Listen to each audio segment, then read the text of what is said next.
Listen, the racial wealth gap is the disparity of wealth and resources between black families and white families. As it stands right now, white families have about 10 times the overall worth of black families. Now, we all know the history, and I think the evidence is clear on how we got to this point. But today's message is not about slavery or Reconstruction or Jim Crow or redlining or the prison pipeline or the crime bill or any of the number of overwhelmingly detrimental things that were done to our community. Because as important as those things are, knowing our history alone is not going to solve our problems.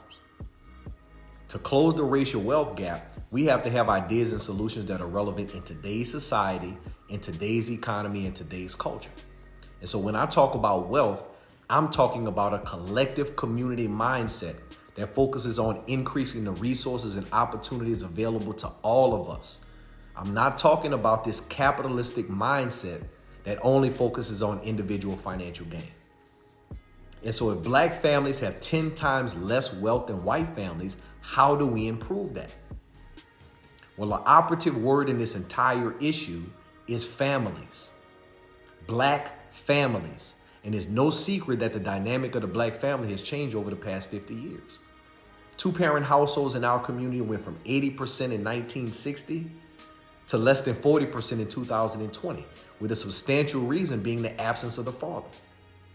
Now, I'm not here to debate whose fault that is or what that has done, but I think it is clear to everybody that the father is necessary in the household. And statistically, it improves the family structure socially and financially. So we need fathers. And whether you're a married father or a single father, one of the things that we never talk about is fatherhood and what it actually takes to be a father.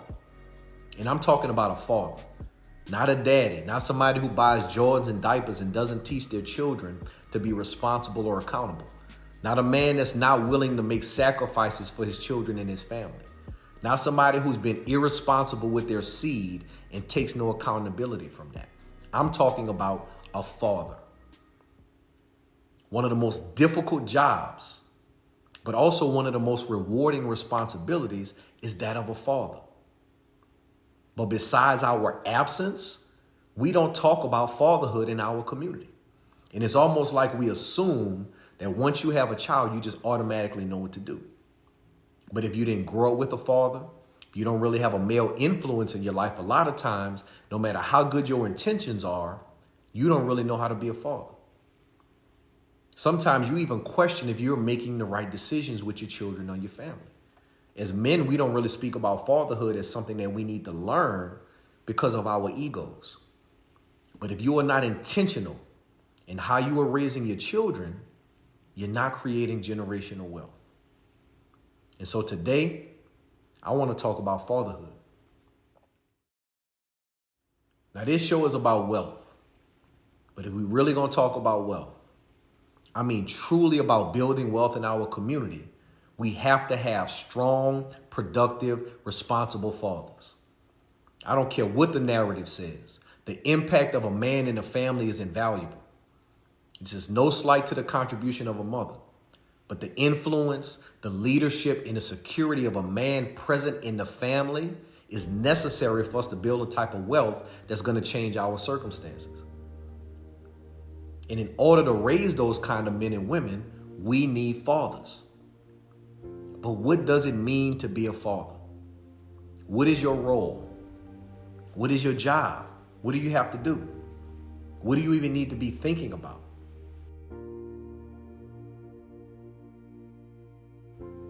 And so what is the job of a father? Well, there are three things that you need in your role as a father. You need vision, you need provision, and you need improvision. The first thing you got to have is a vision. What is your vision for your life? What is your vision for your children? What do you stand for? What do you believe in? What principles and values guide your life and your decisions? Do you have a vision? See, your vision is connected to your purpose. And for you to be an effective father, you have to know your purpose.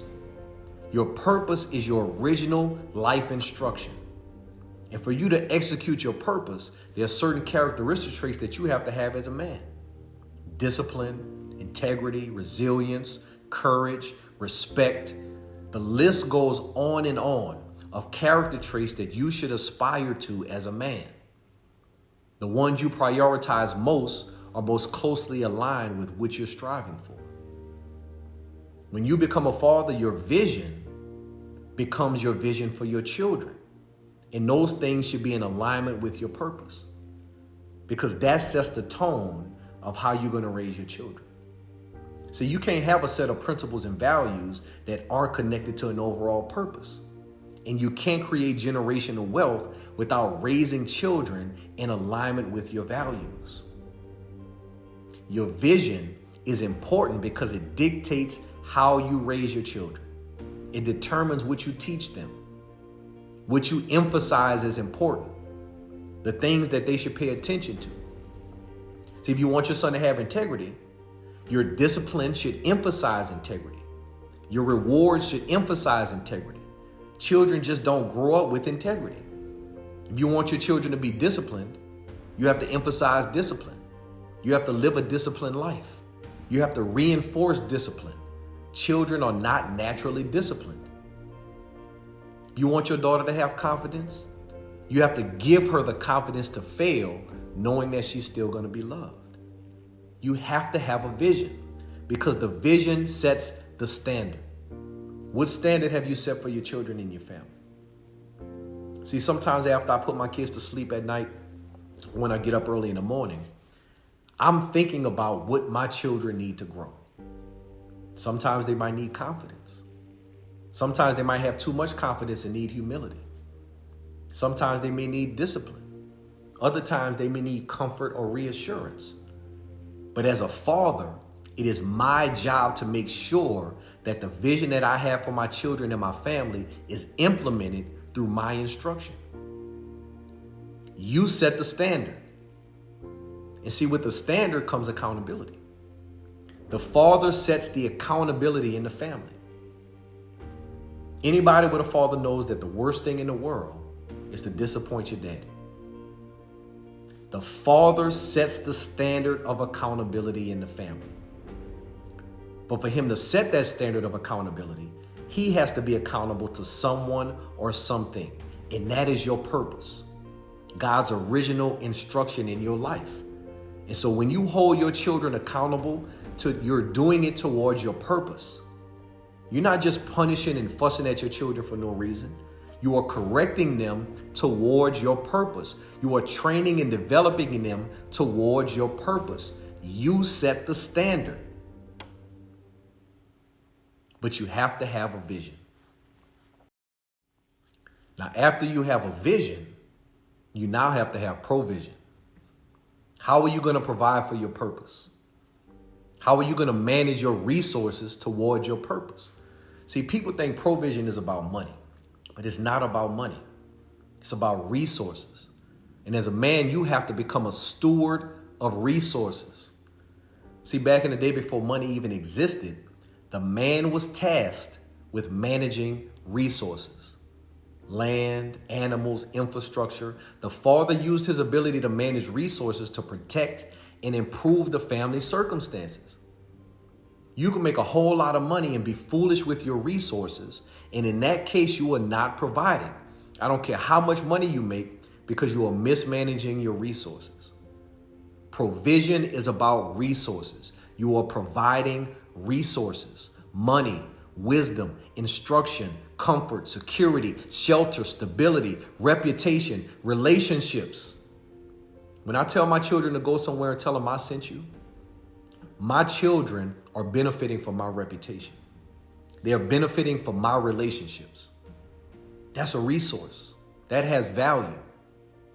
Your reputation can either hurt or help your children.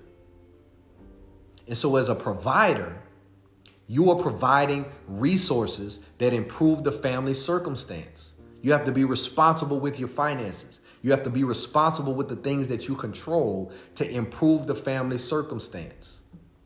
You have to have provision. And the last thing you need is improvision. To improvise means to make or fabricate out of what is conveniently on hand. Life is unpredictable. It's uncompromising. It's unrelenting. And you are the first example your children see on how to deal with life, how to deal with pain, disappointment, anger. And if you as a man and as a father have trouble handling the unpredictability of life, if you have a tough time managing the emotion of life, if you're quick to anger, if you submit to your temptations, if you're reckless with your decision making, if you are unable to resolve conflict, you are passing those shortcomings on to your children. You have to be able to improvise, to make the most out of what is available to you and adapt to the things that you can't control. How you deal with and handle life will impact and either empower or deny your children what they need. And so for my young men handling fatherhood for the first time, or even for my fathers that's trying to get it right and correct their mistakes, understand that as a man and as a father, you are the first source of accountability.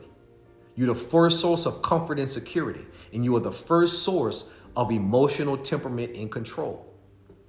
And so you have to have a vision, you have to have provision, and you have to have improvision.